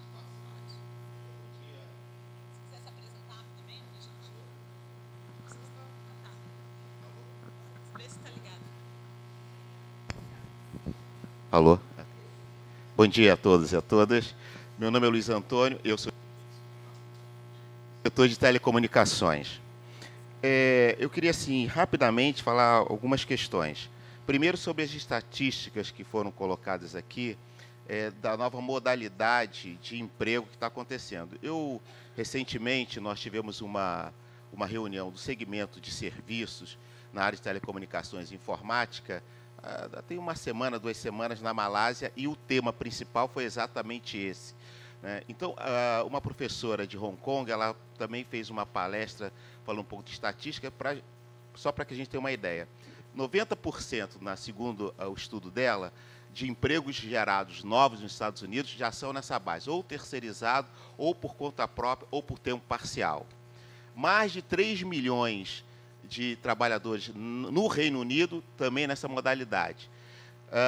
40% de todo emprego gerado no mundo já são nessa modalidade. Então, quer dizer, o Brasil, na estatística, acho que muito bem colocada aqui, ele se encontra muito adequado ao que está acontecendo no mundo inteiro, com o trabalho terceirizado, tempo parcial aí dos vários contratos, e também por conta própria, que aí entra também essa nova modalidade de plataformas digitais para emprego, que acaba acontecendo por conta própria. A outra questão importante é com relação à terceirização. Acho que é uma questão importante, mas a terceirização, na realidade, ela impacta muito diferente nos diversos segmentos. No segmento de telecomunicações, com a privatização 98, a questão da terceirização ela já começa ali. Então, todo o serviço de telecomunicações, instalação, reparo de linhas, aparelhos, já é todo terceirizado, já há muito tempo. E aí uma das estratégias, aí falando de estratégia do sindicato, foi trabalhar fortemente a organização desse segmento, organizando com convenções coletivas, etc., sindicalizando, isso. A negociação coletiva também é uma questão muito importante. Nesse período de reforma, a novidade foi que o setor patronal apresentou para diversos segmentos a sua pauta de reivindicação, introduzindo exatamente, como você falou, essa modalidade de toda a reforma, né? Principalmente na questão da jornada de trabalho. A jornada de trabalho passou a ser uma coisa muito importante, com a flexibilização e também com o banco de horas. Essa tem sido assim uma negociação muito intensa. Eu estou muito falando no meu segmento de telecomunicações, mas creio que, de uma maneira geral, tem se discutido muito essa questão do banco de horas. Embora você tenha uma limitação, mas o banco de horas significa você flexibilizar, não pagar hora extra, entre outras coisas. E a questão da homologação também é uma questão importante. Qual a estratégia dos sindicatos? Colocando isso nos acordos coletivos, que a homologação obrigatoriamente tem que ser dentro do sindicato. Exatamente para que você possa verificar todas as verbas, e aí impacta também na questão da justiça do trabalho, porque se os sindicatos fazem a homologação, evidentemente você tem mais instrumentos de verificar as fraudes, entre outras coisas, da homologação. Por fim, sustentação financeira é exatamente isso que a gente está fazendo, aumentando a sindicalização. O meu segmento já era um segmento mais sindicalizado. Então, aumentando a sindicalização e discutindo a taxa negocial, que tem um problema. O problema é que a Justiça, o Ministério Público e a Justiça têm colocado alguns limites, né, com relação a isso, porque, mesmo aprovado em Assembleia, se exige que tenha um tempo específico para que as pessoas possam dizer que queiram ou não contribuir para o sindicato. E, por fim, a questão da fusão dos sindicatos. Essa tem sido uma discussão importante, porque, na nossa opinião, necessariamente virá o fim da unicidade sindical. Nós não temos nenhuma dúvida que esse governo, o parlamento, virá com essa questão. Então, uma questão importante é essa questão da fusão dos sindicatos. No setor de telecomunicações, nós estamos estudando a unificação dos trabalhadores de telecomunicações e informática. Já estamos aqui, acho que esse ano devemos já criar, após o congresso da CUT, a Confederação dos Trabalhadores de Telecomunicações e Informática, formando um único núcleo desses sindicatos e, por baixo, obviamente, tentando unificar os sindicatos. Mas já tem uma estratégia comum de atuação, principalmente na negociação coletiva. Obrigada, Luiz. Colega ali.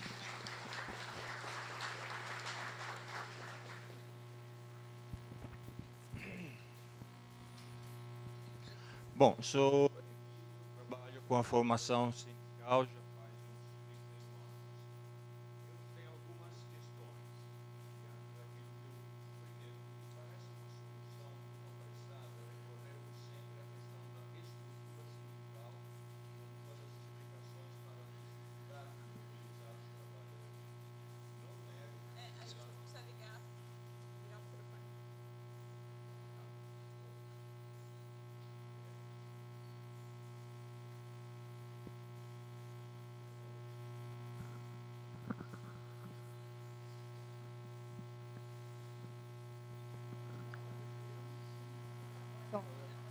Não? Vamos na voz. Vai.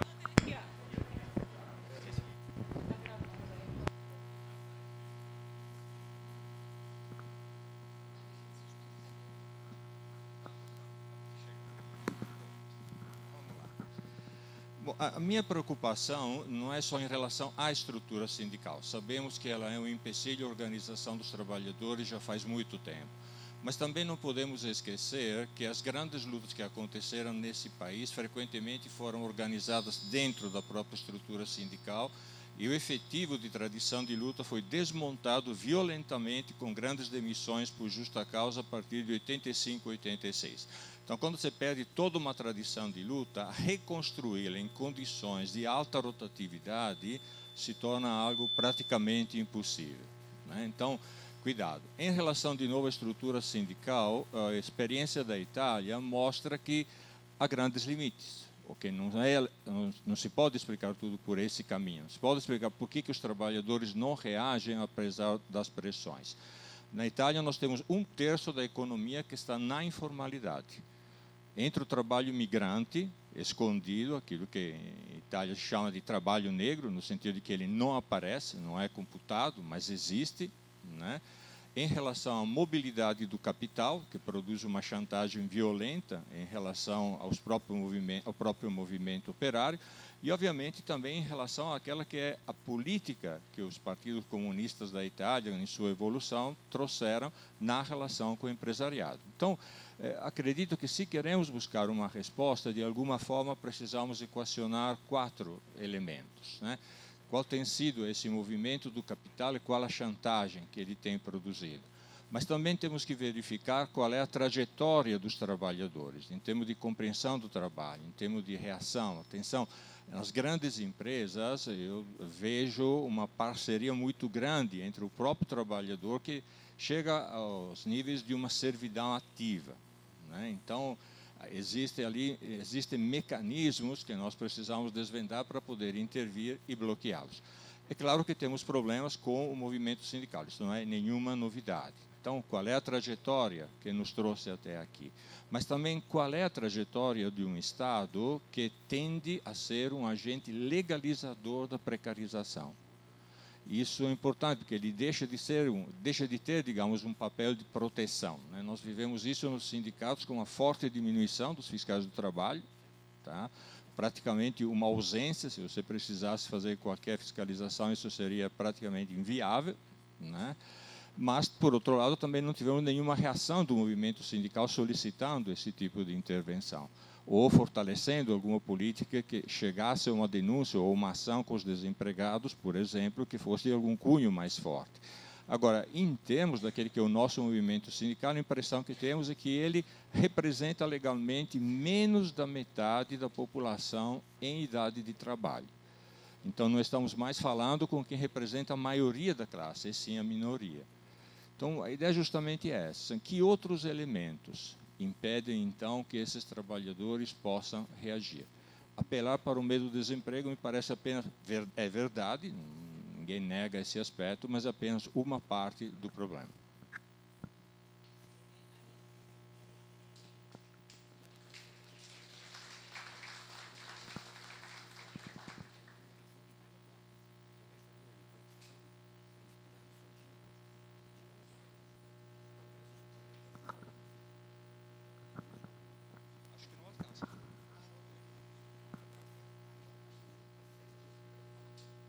Obrigado.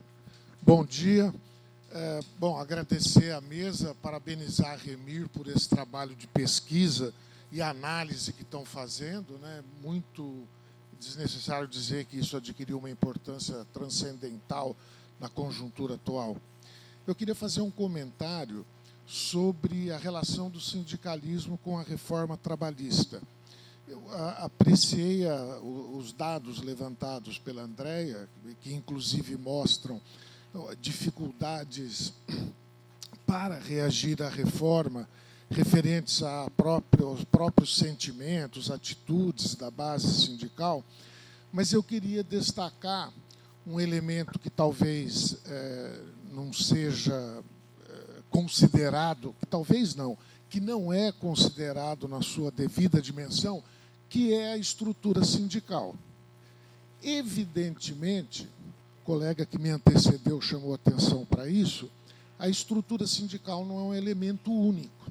Ao desemprego, ao ataque, à ofensiva política do grande capital, o fato de eles estarem instalados no poder nesse momento. Então, há um complexo de fatores, né? Aquela história, o avião nunca cai apenas por uma causa. Mas a estrutura sindical tem, sim, contribuído enormemente para o fato de o sindicalismo brasileiro não ter reagido à altura nem contra a reforma trabalhista e nem contra a reforma da Previdência. A unicidade sindical pulverizou. Unicidade sindical e imposto sindical pulverizaram o sindicalismo brasileiro.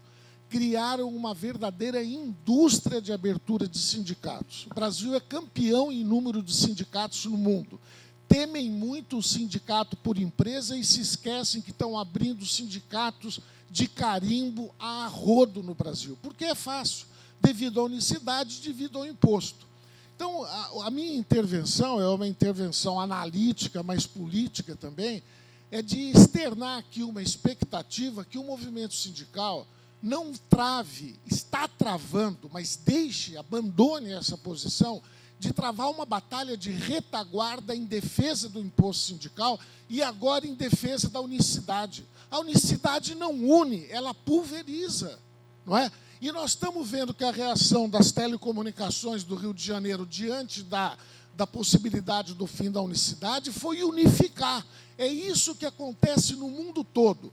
Quando não há o monopólio legal da representação e quando não há dinheiro fornecido a rodo pelo imposto sindical, a tendência é se unir, de 11 mil cair para 800, 700 sindicatos, como é comum em muitos países.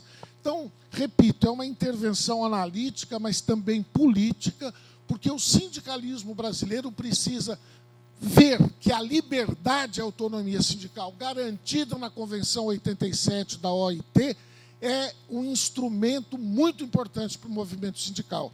E ele precisa adquirir consciência e orgulho da ideia de autonomia e não de ficar dependurado em supostas benesses oferecidas pelo Estado, que tem um resultado muito perverso.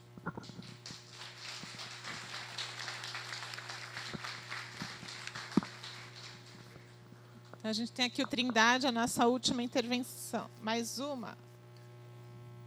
Ah, sim, é Armando Boito, da Unicamp. Armando Boito. Bem, bom dia, Trindade, da Universidade Federal do Pará. Primeiro, parabenizar a mesa, Dari, Adriana. Eu quero, basicamente, fazer 2 comentários e escutar um pouco a mesa sobre isso. Acho que a primeira questão refere-se à mudança de padrão de acumulação, padrão de reprodução do capital no Brasil. Esse é um elemento importante para a gente pelo seguinte: se a gente vai para a Amazônia, nós somos lá da Amazônia, tu vais ter basicamente 2 vertentes muito fortes de penetração do capital na Amazônia. Especificamente lá no Pará, tu tens uma vertente vinculada à produção mineral, tu tens uma estrutura da produção mineral que ela é muito terceirizada, entretanto, sob o ponto de vista do elemento fim, que é a extração do minério, ela não é terceirizada.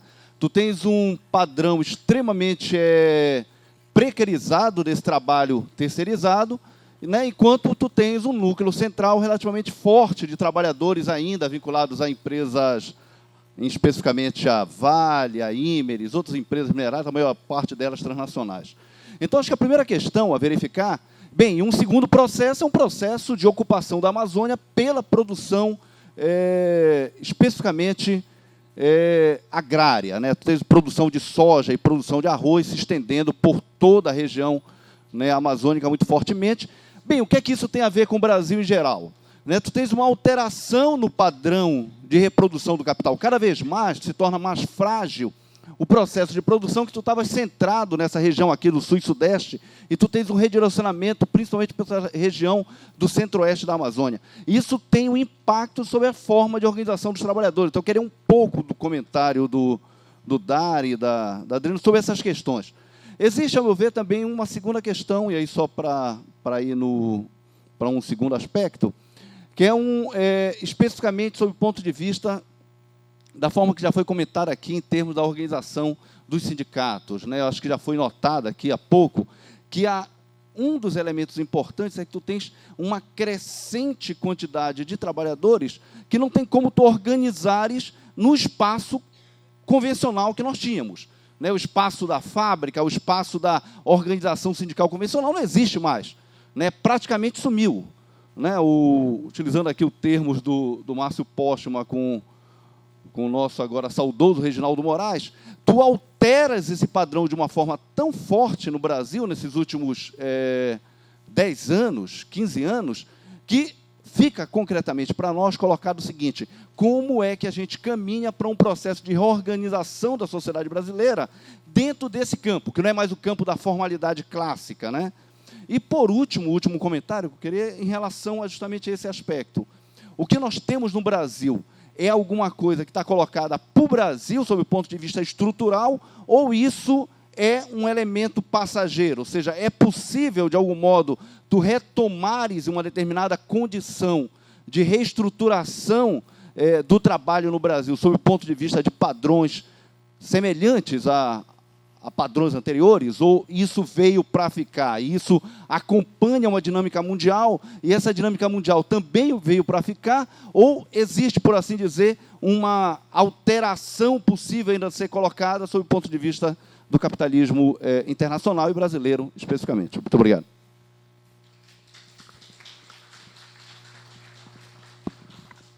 Bom, gente, então temos aqui 10, 11 minutos para a gente encerrar a mesa. Eu vou propor uma inversão da ordem para o Dari terminar, fazendo uma consideração final sobre toda a mesa. Então, eu vou começar falando sobre as questões do sindicalismo que apareceram aqui no debate. Dizer o seguinte, duas coisas. Né? Primeiro, Emílio, a gente não está desconsiderando todos os outros fatores que são igualmente importantes para pensar a dificuldade de organização e de mobilização sindical. Né? Você fez referência a vários aspectos. Queria destacar aqui um que é fundamental, que é justamente o peso da ideologia neoliberal sobre os dirigentes sindicais e sobre os trabalhadores, que vão nesse sentido de individualização, de empreendedorismo, quer dizer, para além das dificuldades de organização desses trabalhadores contratados com contratos os mais diversos, né? Temos aí uma medida muito grande em setores diversos dos trabalhadores de uma atitude refratária à organização coletiva, refratária à sindicalização. Quer dizer, é fundamental pensar nisso, mas o que eu procurei enfatizar aqui nessa minha exposição é justamente algo que aparece pouco, que é de que maneira essa estrutura sindical brasileira também contribui. Quer dizer, muitas análises deixam isso de lado, ela também contribui para essa dificuldade de organização. Por quê? Porque o sindicato do Brasil tem uma dependência histórica em relação ao Estado que, em algumas conjunturas, não dificultou a organização e a mobilização, mas nessa nossa conjuntura, diante dessa confluência de questões, tem dificultado mais do que em outras, mais do que no passado. Né? Então, questões como o Luiz Antônio colocou, de fusão, iniciativas, né, para pensar como enfrentar esse cenário, elas passam, de certa forma, por uma questão que também o movimento sindical muito discutiu, né? Que o fim da unicidade, embora seja algo controverso, é uma demanda também de parte do movimento sindical, o mesmo no que se refere ao fim do imposto sindical. Então, se a gente quer organizar os terceirizados, os contratados, né, pelos mais diferentes tipos de contrato, é importante pensar a questão da categoria profissional e implodir essa ideia de categoria profissional que pode levar à redução, sim, do número de sindicatos. Tem aparecido na imprensa, diante da divulgação do projeto do governo, que o governo quer acabar com os sindicatos e quer quebrar a unidade do movimento sindical brasileiro. Mas é importante a gente considerar que essa unidade ela não existe, ela é ilusória, porque a unicidade não é sinônimo de unidade. Nós temos 11.500 sindicatos trabalhadores no Brasil, né? Então, se a gente tiver um movimento de fusão, um movimento que vá contra isso, eu entendo que também é uma forma de fazer com que o sindicato se aproxime dos trabalhadores e reduza essa dependência em relação ao Estado. É disso que a gente está colocando, justamente porque o Estado, como você mesmo falou, também é um agente legalizador desse processo de desmonte de direitos, né? Então, eu vou passar para a Vanessa. Eu também vou focar na questão do sindicalismo. A gente sabe que na história do movimento sindical, do sindicalismo, a primeira luta surgiu no interior das organizações produtivas buscando essas melhorias e foram importantes para garantir uma série de direitos, como a limitação da jornada, salário mínimo. Mas a segunda luta ela tem sua marca na emancipação social, na própria emancipação da força de trabalho diante do capital, né? Uma tem relação com a outra, mas essa segunda luta de emancipação social, ela tem um status mais importante, porque ela busca a própria condição de sujeito dos trabalhadores. A CUT, inclusive, surgiu defendendo pautas emancipatórias, se portando contra esse regime de cúpula, contra o imposto sindical. Só que na década de 70, né, veio a pressão interna e externa do capital pela reestruturação produtiva, pela livre circulação do capital, e com isso se implantou uma racionalidade neoliberal, né? A gente tem que entender o neoliberalismo como uma racionalidade, como aquilo que rege a ação de governantes e governados. Os governantes em busca da austeridade, os governados de uma competitividade, né, de um controle de si mesmo em busca dessa competitividade. E, a partir daí, dentro desse racionalismo neoliberal, as entidades sindicais passaram a se afastar das pautas emancipatórias e a adotar uma postura mais negocial e de concertação. Se afastaram das pautas emancipatórias e focaram nas pautas reivindicatórias. Acontece que as próprias pautas reivindicatórias elas estão enfraquecidas com o esvaziamento dos postos formais de trabalho. E se antes a gente tinha os trabalhadores no modelo fordista-taylorista, todos juntos numa mesma linha de produção, com jornada comum, com espraiamento de relações estáveis e duradouras, hoje a gente já não tem mais isso. E, inclusive, com a uberização, esses trabalhadores estão geograficamente dispersos, o que enfraquece os laços de sociabilidade. Então, é preciso a reinvenção do sindicalismo e, inclusive, uma reaproximação com as bases. Hoje, muitos espaços que eram ocupados pelos sindicatos estão sendo ocupados pelas igrejas evangélicas, né? Então, o sindicalismo precisa se reinventar, e aí a teoria social crítica aponta como um dos caminhos a retomada dessas lutas emancipatórias, de emancipação do capital, da força de trabalho diante do capital. E o caminho para isso seria uma aproximação com os novos movimentos sociais, aglutinadores de excluídos, sem terra, sem teto, movimentos antirracistas, feministas, sem esperança, né? Então, seria uma reaproximação para se retomar essas lutas emancipatórias. Eu acho que o caminho é bem árduo, é bem difícil, há uma fragilização muito grande, mas tem que se retomar essa luta e pregando essa ampla liberdade de organização, inclusive pluralismo, a pluralidade sindical, evidentemente. Eu acho que está num momento do sindicalismo muito difícil, de impacto mesmo, por conta dessa racionalidade neoliberal e de todas essas condições que foram trazidas. Mas eu acredito ainda que as coisas possam surgir aí das bases e um novo movimento surja.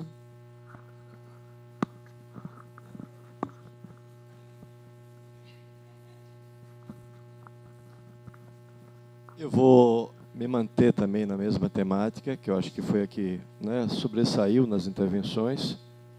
Dizer o seguinte: essa é a capa do livro, né? A capa do livro tem aqui uma figura que se refere ao entregador por aplicativo. Essa é a cara dos trabalhadores do futuro, se, evidentemente, as coisas não mudarem, né? Ou seja, a tendência tem sido no sentido, como falou o Luiz aqui, na pesquisa que ele citou lá, né, da pesquisadora, de que as novas contratações tendem a ser, digamos, com esse perfil precarizado, né? Como a Vanessa falou, num contraste flagrante com aquele trabalhador fordista, etc., que nós nunca tivemos, do modo como os europeus e norte-americanos tiveram, mas evidentemente que tivemos algo próximo disso. caminhou nessa direção, né? E essa é a base do novo sindicalismo. A base do novo sindicalismo é esta, né? O trabalhador, digamos, do fordismo periférico, né? Como o Alain Lippier nomeou. Então, eu acho que assim, o que André apresentou é uma pesquisa que busca identificar, a partir de entrevistas com sindicalistas, os impactos da reforma trabalhista. Mas, evidentemente, que é muito difícil, do mesmo modo que a discussão toda sobre emprego, sobre contratação, é muito difícil, né, distinguir aquilo que é impacto da reforma e aquilo que é impacto da crise. Nesse caso particular, para além, né, desses dois elementos, tem toda a estrutura sindical e toda a história do sindicalismo, né, e a realidade da classe trabalhadora. Quer dizer, o perfil da classe trabalhadora mudou profundamente nos últimos tempos. Eu acabei de finalizar uma pesquisa com trabalhadores de TI de Pernambuco, né, numa discussão com o sindicato, inclusive o SINDPD, lá do estado de Pernambuco, com este propósito fundamentalmente, ou seja, de reapropriar, reconhecer a categoria dos trabalhadores de TI da região. Porque o sindicato não reconhece mais. O sindicato é representado por um segmento de trabalhadores que é oriundo dos anos 80, ou no máximo dos anos 90. Não é culpa deles, tá certo? Mas o fato é que eles estão com a cabeça ainda, digamos, numa realidade que não existe mais. E esse é um grande desafio, né, associado a todos esses que foram aqui colocados, né, da estrutura sindical, né, enfim, da legislação brasileira, da realidade brasileira, da cultura brasileira, da cultura empresarial brasileira, inclusive, né, que perseguem, né, que dificultam a ação sindical, sobretudo no interior da empresa. Mas, para além disso, né, a realidade dos trabalhadores, do ponto de vista do perfil, do ponto de vista das relações, da dinâmica de relações de trabalho, mudou muito.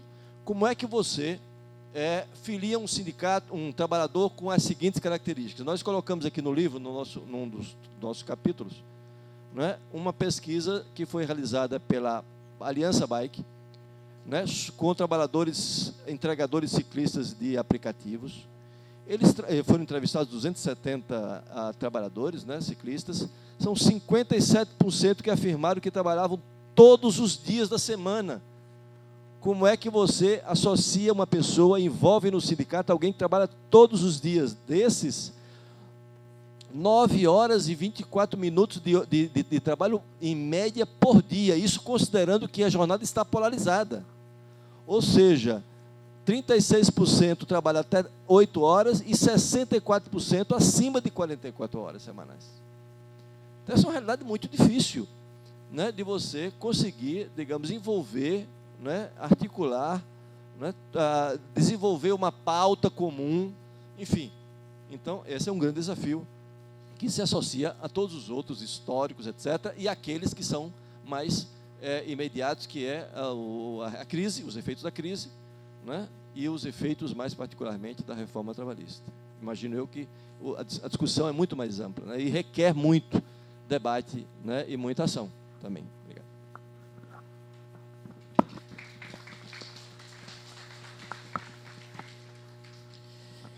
Em função da adiantada da hora, eu não vou entrar na discussão sindical, apesar de ter também uma posição sobre esse debate. Mas eu vou acentuar 2 aspectos. O primeiro, que eu acho mais substantivo, é o seguinte: nós estamos querendo amanhã, depois da assembleia da ABET, às 10h30 da manhã está prevista uma assembleia, né, da nossa associação, e logo após a assembleia, realizar uma reunião aberta sobre a REMIR. Porque a REMIR é uma rede que está aberta a todos os pesquisadores e as pesquisadoras críticas na área do trabalho, né, que tem um certo compromisso de estar indignado com essa realidade que está se conformando nos tempos atuais, nos tempos contemporâneos. Então, é uma rede aberta. Nós, na reunião, vamos, em primeiro lugar, fazer um certo balanço daqui que nós realizamos até aqui.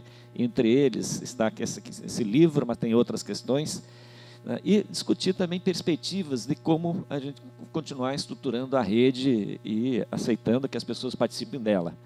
Nós vamos particularmente destacar a ideia de realizar novas publicações coletivas. Podemos fazer editais para fazer novos balanços ou pensar formas coletivas aí de continuar o nosso trabalho. Em segundo lugar, pensarmos também em estruturar pesquisas compartilhadas. Nós tivemos essa primeira pesquisa que a Andréia apresentou aqui, que de certa forma envolveram muitas pessoas em diferentes núcleos, né, que discute sindicalismo. Temos outras perspectivas de sindicalismo, né, continuar trabalhando nessa perspectiva de sindicalismo, envolvendo muita gente, mas também tem sobre esse trabalho, por exemplo, vamos chamar uberizado, ou dos trabalhos das plataformas digitais, tá? Ou seja, a ideia também de ter liberdade, né, de constituir grupos no sentido de articular pesquisas comuns, com parâmetros metodológicos também comuns. E a terceira questão é, a gente acabou de realizar uma grande oficina para discutir a questão base de dados e como acompanhar a reforma trabalhista, mas é consolidar, vamos chamar, notas metodológicas que sejam compartilhadas entre nós para termos uma leitura um pouco mais próxima daquilo que a gente vai tentar pesquisar sobre o impacto da reforma trabalhista.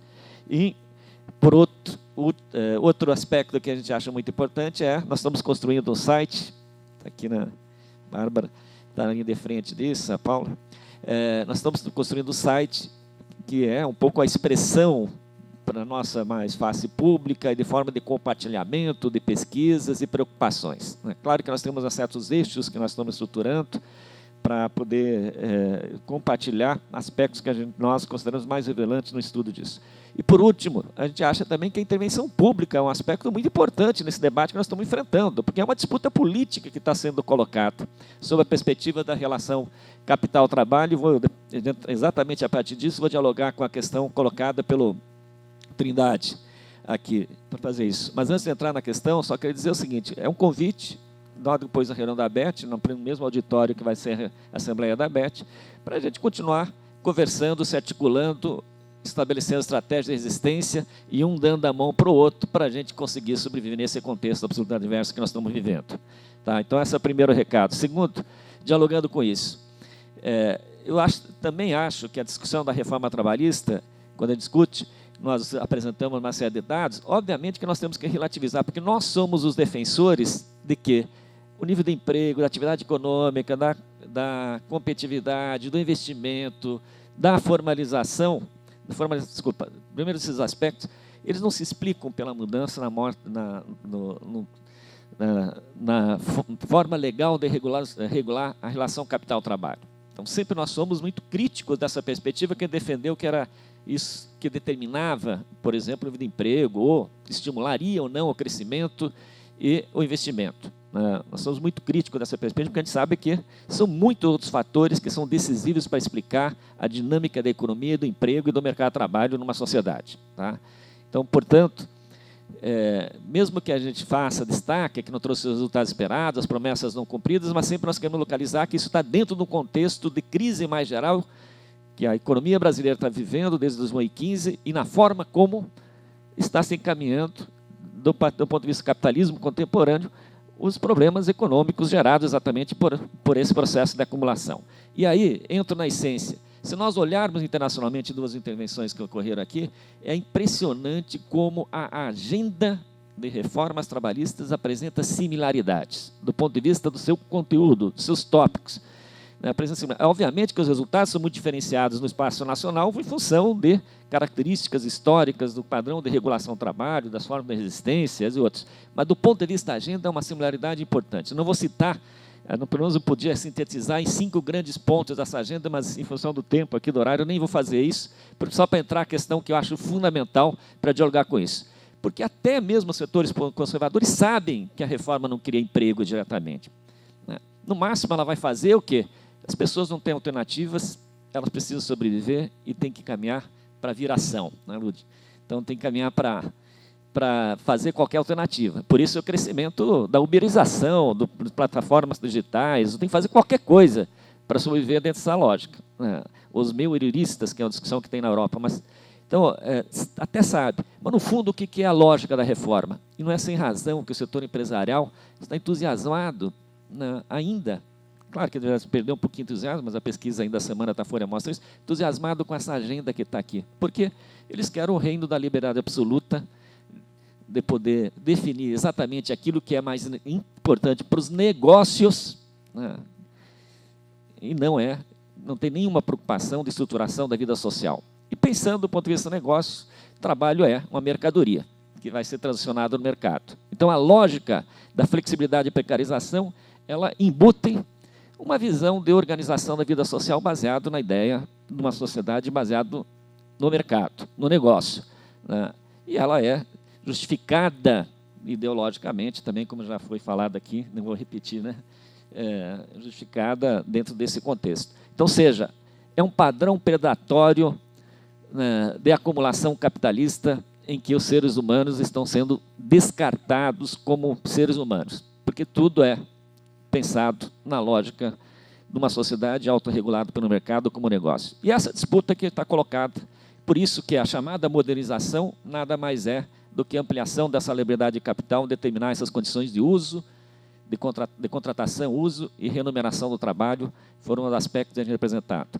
Concluo só dizendo o seguinte, reafirmando, aqui é um trabalho coletivo, tem muitas mãos, eu sei que a gente não deu conta, foi tudo muito apressado, tem muitos aspectos que nós não conseguimos elaborar direito, mas a ideia é de fazer uma obra, intervir no debate, tentar colocar uma contraposição, tendo até como uma preocupação fundamental se contrapor à lógica um pouco da discussão da quem está, vamos chamar, justificando a reforma para tentar dialogar com um público mais amplo que o nosso, vamos chamar de esquerda, que é essa coisa mais politizada, e da uma discussão mais geral, do sentido mais geral, mas tentando mostrar com argumentos, dizendo, ó, aquilo que está sendo prometido não está levando ao lugar prometido, pelo contrário, está desestruturando o mercado de trabalho e colocando em risco o futuro do país. Então, quero agradecer imensamente todas as pessoas que contribuíram, principalmente que se envolveram mais direta. A Mari está aqui, a Renata Dutra acabou de